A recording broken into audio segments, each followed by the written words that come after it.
સાહેબ શ્રી મહાવીર જન્મ કલ્યાણક દિવસ પર્વ આવી રહ્યો છે, તો તે સંદર્ભમાં આપના આશીર્વચન તેમજ સંવાદો માટે અત્રે આપણે આવ્યા છે અને તમારા ઘણા ઘણા આભાર કે આપના આશીર્વાદ અમારા સૌ પર છે.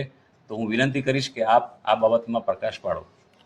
પરમ તારક પરમાત્મા ભગવાન મહાવીર જૈન ધર્મના 24 તીર્થંકરોમાં 24મા તીર્થંકર છે. તેમનું શાસન ચાલી રહ્યું છે.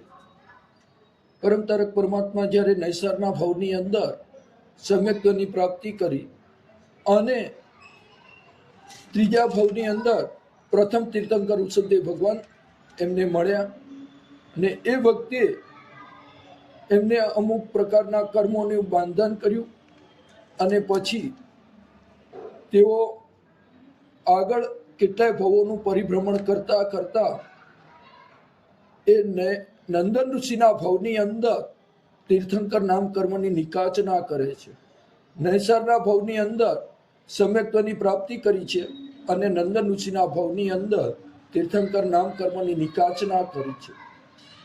તીર્થંકર નામ કર્મની નિકાચના કરી છે એની પહેલા 16મા ભવની અંદર એમને જે કર્મો બાંધ્યા અને નિયાણું પણ એ આગળ પાછળના ભવમાં કર્યું, એના કારણે એમને એવા કર્મો બાંધ્યા કે એ આ નંદન ઋષિના ભવની અંદર 11,80,645 માસક્ષમણ કર્યા. માસક્ષમણ એટલે શું?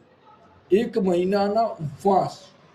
એમાં 11 લાખ ઉપરાંત એમને માસક્ષમણ કર્યા અને ત્યાર પછી પ્રણાત નામના દેવલોકની અંદર દેવ થયા છે અને ત્યાંથી ચવી અને માતા દેવાનંદાની કુક્ષીમાં આવેલા છે ને દેવાનંદાની કુક્ષીમાંથી હરિણગમીસી દેવે એમને માતા ત્રિશલાની કુક્ષીમાં મૂક્યા છે ને માતા ત્રિશલાની કુક્ષીમાં આવ્યા પછી અલગ અલગ પ્રકારની ઘટનાઓ ઘટી છે.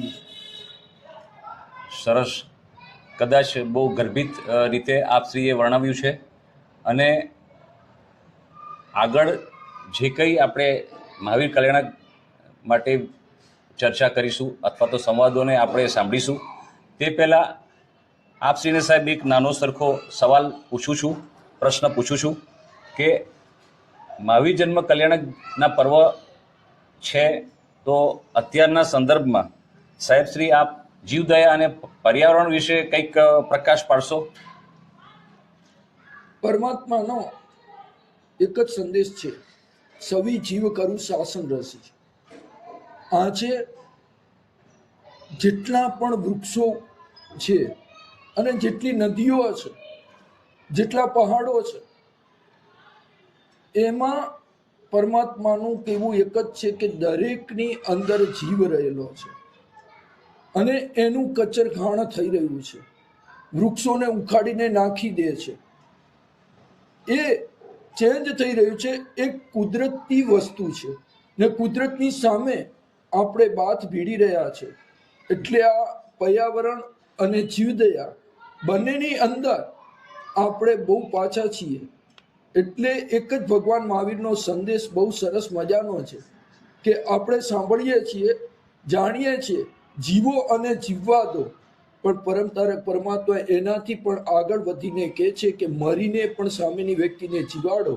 એટલે કે સામેની વ્યક્તિને સમાધિ આપો.